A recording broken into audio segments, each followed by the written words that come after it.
Hello नमस्कार दोस्त, आप लोग कैसे हैं। आशा करता हूँ आप लोग ठीक होंगे। कॉन्सेप्ट किंग चैनल पर आप लोग का स्वागत है। आज मैं क्लास 10 से ह्यूमन डाइजेस्टिव सिस्टम यानी मानव पाचन तंत्र से सबसे पहले बेसिक जानना बहुत जरूरी है। जब तक आप लोग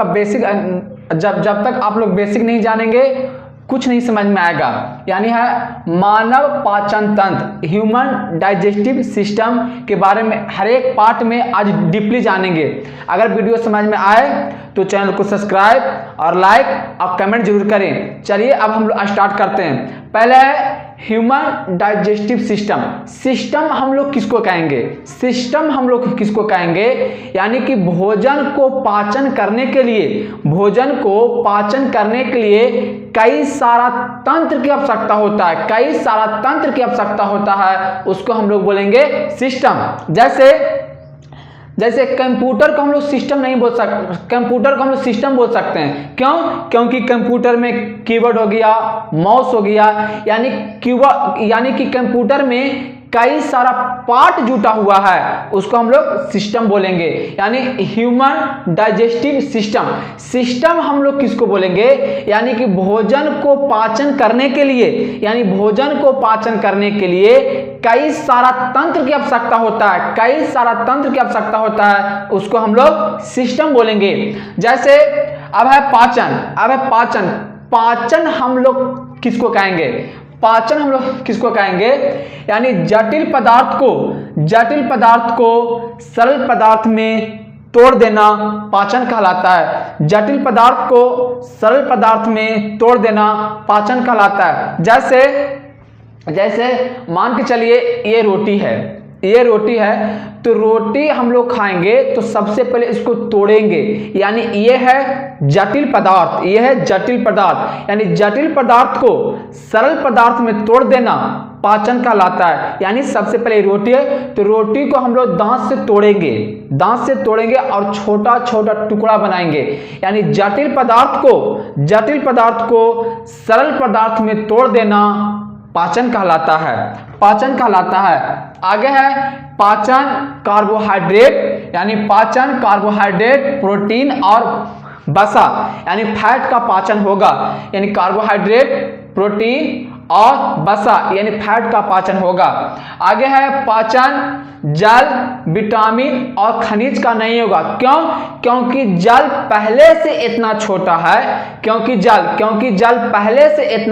है कि उसको हम लोग टुकड़ा नहीं कर सकते हैं। क्यों? क्योंकि जल को हम लोग टुकड़ा नहीं कर सकते। क्यों? क्योंकि जल पहले से इतना छोटा है, उसको हम लोग टुकड़ा नहीं कर सकते हैं। यानी जल, विटामिन और खनिज को हम लोग पाचन नहीं कर सकते हैं। इसको डायरेक्ट शरीर क्या करता है? सोख लेता है। इसको शरीर सोख लेता है, यानी कि इसको हम लोग पाचन नहीं कर सकते। जल हो गया, विटामिन हो गया, खनिज हो गया। जैसे जल हम लोग पीते हैं तो जल को हम लोग चिबाते नहीं है, डायरेक्ट इसको शरीर क्या करता है? सोख लेता है। यानी जल, विटामिन, खनिज को पाचन हम लोग नहीं कर सकते। आगे है पाचन एक फिजिकली और केमिकली प्रक्रिया है। फिजिकली कहने का मतलब क्या हुआ? जैसे हम लोग रोटी खाएं, जैसे फॉर एग्जांपल हम लोग खाएं रोटी, तो रोटी को हम लोग पहले इसको तोड़ेंगे, ऐसे से चिबाएंगे, ऐसे करके चिबाते हैं हम लोग। यानी ये हुआ फिजिकली, जो हम लोग दांत से चिबाते ना, ये हुआ फिजिकली। और केमिकली हम लोग किसको कहेंगे? जो दांत सही ढंग से यानी मुंह में दांत सही ढंग से उसको तोड़ नहीं पाया, उसको जाके हाइड्रोक्लोरिक अम्ल जाके छोटा छोटा बना देगा अणु। यानी पाचन एक प्रकार का फिजिकली है और एक प्रकार का केमिकली प्रक्रिया। क्यों? फिजिकली कहने का मतलब हम लोग उसको थूर कुच के छोटा छोटा कर सकते हैं। यानी ये हुआ फिजिकली। और केमिकली क्या हुआ? जो हमारे दांत से नहीं टूट पाया वह अमाशय, यानी अमाशय में हाइड्रोक्लोरिक अम्ल होता है शराब, तो हाइड्रोक्लोरिक अम्ल क्या करेगा? उसके छोटे छोटे अणु में तोड़ देगा। आगे है पाचन हम लोग क्यों करते हैं? पाचन का मुख्य कार्य है, इसमें क्या होगा? पाचन का मुख्य कार्य है भोजन से ऊर्जा, यानी भोजन से ऊर्जा निर्माण करता है। आगे है ह्यूमन डाइजेस्टिव सिस्टम को आगे हम लोग बताते हैं डीपली। हम लोग का आगे है human digestive system. Human digestive system को हम लोग दो भाग में बांटेंगे। पहला है आहार नाल और पाचन ग्रंथि। आहार नाल किसको बोलेंगे? आहार नाल यानी कि यहाँ से लेकर यानी मुख गुहा से लेकर मल द्वार तक जो पैंप है उसको बोलेंगे आहार नाल। जैसे आप लोग इसको फिगर देखें, आप लोग ये यहाँ से लेकर यहाँ तक जो आया, छोटी आंत, बड़ी आंत, मल द्वार, बड़ी यहाँ तो होते जो यहाँ तक आया उसको हम लोग बोलेंगे आहार नाल। यानी कि आहार नाल कहने का मतलब हुआ भोजन को जाने वाली रास्ता को बोलते हैं हम लोग आहार नाल। यानी कि मुख गुहा से लेकर मल द्वार तक जो नली है उसको हम लोग बोलेंगे आहार नाल यानी फूड पाइप। अब फूड पाइप की लंबाई कितना होता है? 32 फीट या 9 से 10 मीटर। डायरेक्ट पूछेगा ऑब्जेक्टिव कि आहार नाल की लंबाई कितना होता है? या तो 32 फीट या 9 से 10 मीटर। आहार नाल कहने का मतलब ये रास्ता हुआ आहार नाल जिसमें भोजन जाता है अंदर। आहार नाल हम लोग उसको बोलेंगे। मुख गुहा से लेकर मल द्वार तक जो पैंप है उसी को बोलेंगे आहार नाल। आगे है मुख गुहा कहने का मतलब ये जो मुंह है ना, ये इसी को बोलेंगे लोग मुख गुहा कहने का मतलब जिसमें खाली स्थान और भोजन करने के लिए हम लोग को भगवान मुंह दिए। कहाँ नहीं दिए? हम लोग को भगवान मुंह दिए। यानी कि जब भी भोजन करेंगे हम लोग कहाँ से करेंगे? मुख गुहा से, यानी मुंह से। मुख गुहा यानी पहला हो गया मुख गुहा। सेकंड है ग्रास नली इसको बोलेंगे, ये हुआ फूड पाइप, ग्रास नली, ये हो गया ग्रास नली। फिर है अमाशय, ये है अमाशय।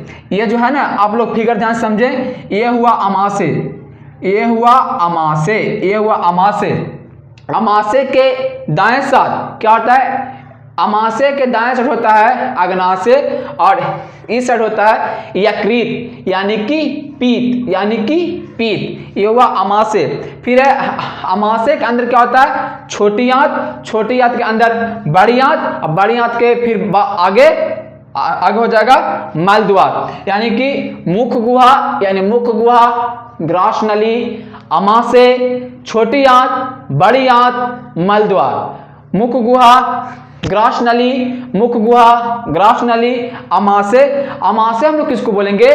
पेट को बोलते हैं अमाशय। यानी कि ये जो दिखाई दे रहा है ना, ये इसके अंदर यानी पेट को हम लोग बोलते हैं अमाशय, यानी पेट को बोलते हैं अमाशय। मुख गुहा, ग्रास नली, अमाशय, छोटी आंत, मल द्वार। ये बात हो गया।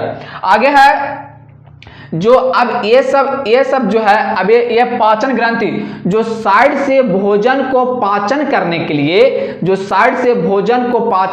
के लिए जो ग्रंथि निकलता है उसको बोल देंगे पाचन ग्रंथि यानी पाचन ग्रंथि। अब आप लोग बताएं मुख गुहा में कौन सा ग्रंथि का स्राव होता है? यानी कि लार ग्रंथि का स्राव होता है। और आगे है ग्रास नली में पाचन की क्रिया नहीं होता। सबसे इंपॉर्टेंट क्वेश्चन, ग्रास नली में पाचन की क्रिया नहीं होता। क्यों? क्योंकि ये भोजन को अमाशय तक ले जाने का कार्य करता है, इसमें पाचन की क्रिया नहीं होता। ग्रास नली जो ये है फूड पाइप है, ये भोजन को अमाशय तक यानी हमारे पेट तक ले जाने का कार्य करता है, इसमें पाचन की क्रिया नहीं होता है। यानी कि इसमें पाचन की क्रिया नहीं होगा। आगे है अमाशय कहने का मतलब क्या हुआ? पेट। अमाशय कहने का मतलब हुआ पेट। तो पेट में जठर ग्रंथि से जठर रस का स्राव होता है। पेट से जठर ग्रंथि से जठर रस का स्राव होता है। और आगे था आहार नाल का पहला भाग को क्या कहेंगे? आहार नाल। आहार नाल को पहला भाग को क्या कहेंगे? मुख गुहा। आहार नाल का पहला भाग को क्या कहेंगे? मुख गुहा। अब हम लोग इसके बारे में पढ़ेंगे कि लार कितने प्रकार के होते हैं, जठर ग्रंथि से कौन सा रस का स्राव होता है। आगे हम लोग चलते हैं, आगे हम लोग को पढ़ना है मुख गुहा। मुख गुहा में 3 जोड़ी लार ग्रंथि पाया जाता है। मुख गुहा में 3 जोड़ी लार ग्रंथि पाया जाता है। यानी मुख गुहा मतलब मुंह में, मुख गुहा कहने का मतलब हुआ मुंह में। मुख गुहा में 3 जोड़ी लार ग्रंथि पाया जाता है, जिसमें पहला है पैरोटिट। पैरोटिट ग्रंथि, यानी यह जो इसका काम क्या है, यह मानव में सबसे बड़ा ग्रंथि होता है। यह मानव में सबसे बड़ा ग्रंथि होता है। कौन? पैरोटिट ग्रंथि। डायरेक्ट पूछेगा मुख गुहा में सबसे बड़ा ग्रंथि का क्या नाम है, यानी पैरोटिट ग्रंथि। यह ग्रंथि सांप में जहर का काम करता है। यही ग्रंथि सांप में जहर का काम करता है। आगे है सबलिंगुअल। सबलिंगुअल कोई काम नहीं है, सबलिंगुअल। और थर्ड है सबमेंडिबुलर। सबमेंडिबुलर यानी मुख गुहा में 3 जोड़ी लार ग्रंथि पाया जाता है। पहला हो गया पैरोटिट, जो सबसे बड़ा लार ग्रंथि है, सबसे बड़ा लार ग्रंथि। यही ग्रंथि सांप में जहर का काम करता है। और सेकंड है सबलिंगुअल, और थर्ड है सबमेंडिबुलर। आगे मनुष्य में 1 से 1.5 लीटर, मनुष्य में 1 से 1.5 लीटर प्रतिदिन लार स्रावित होता है। अगर आप लोग चेक करना चाहते हैं तो आप लोग बोतल में एक बोतल ले लें, अब बोतल को लार को स्टोर करें, जमा करें, यानी 1 से 1.5 लीटर प्रतिदिन क्या होगा? स्रावित होगा। यानी मनुष्य में 1 से 1.5 लीटर प्रतिदिन स्रावित होता है। आगे है लार में 4 प्रकार का एंजाइम पाया जाता है। यहाँ है लार में 3 प्रकार का क्या पाया जाता है? ग्रंथि। लेकिन लार में अब 4 प्रकार का एंजाइम पाया जाता है। पहला हो गया लाइसोजाइम। यह कीटाणुओं को मारता है। जैसे लाइसोजाइम ये बच्चों में ज्यादा पाया जाता है। जैसे हम लोग कुछ खाते हैं, जैसे कुछ खाएं, जैसे कोई कुछ दे दिया तो हम लोग खाएं तो खा लिए, तो ये जो हाथ में छोटा छोटा जो कीटाणु हुआ वह मुंह में क्या होता है? लाइसोजाइम।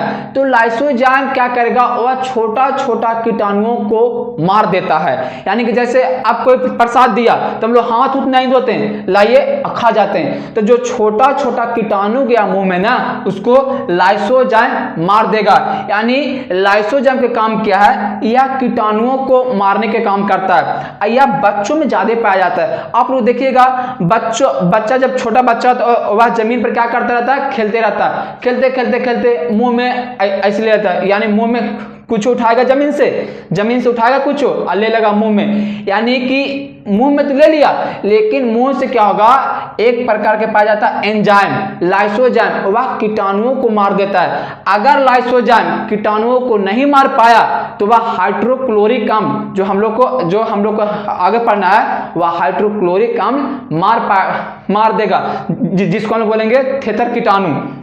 आगे टाइलिन और डाइस्टेज यह चोकर का पाचन करता है। चोकर कहने का मतलब क्या हुआ? जैसे हम लोग आटा पिसाते हैं, तो आटा के ऊपर चोकर निकलता है ना, यह चोकर का पाचन करता है। अगर आटा में चोकर नहीं होगा तो हम लोग को पाचन नहीं होगा। जैसे आप लोग मैदा की रोटी 5 को खाएं, पाचन ढंग से नहीं होगा। क्यों? क्योंकि उसमें चोकर नहीं था। चोकर का होना बहुत ही जरूरी है। यानी कि टाइलिन और डाइस्टेज चोकर का पाचन करता है। चोकर मतलब कहने का मतलब हुआ अनाज के ऊपरी वाला छिलको, जिसको बोलते हैं ना ठेठ में, उसी को बोलते हैं चोकर। जैसे आटा हम लोग चालते हैं चलनी से तो उसमें चोकर निकलता है ना, उसी को बोलते हैं चोकर। यानी कि टाइलिन और डाइस्टेज चोकर का पाचन करता है। चोकर होना बहुत जरूरी है। अगर चोकर नहीं होगा तो हम लोग पाचन नहीं कर पाएंगे। आगे है म्यूकस का काम क्या है? भोजन को चिपचिपा बनाना। भोजन यानी कि लिबिर, यानी कि उसको क्या बोलते हैं? उसको क्या, लिबिर लिबिर यानी कि भोजन को चिपचिपा बनाता है। जब तक यह चिपचिपा नहीं बनेगा, जब तक ये चिपचिपा नहीं बनेगा, जब तक अंदर नहीं जाएगा, ये जाम हो जाएगा। यानी म्यूकस के काम है भोजन को चिपचिपा बनाना। और हम लोग कल इसके बारे में पढ़ेंगे। मुख्य गुहा तो आज हो गया, कल पढ़ेंगे फूट पाइप क्या है, अमाशय क्या है, छोटी आंत क्या है, बड़ी आंत क्या है और मल द्वार क्या है। अगर वीडियो समझ में आए तो चैनल को सब्सक्राइब और लाइक और कमेंट जरूर करें। धन्यवाद।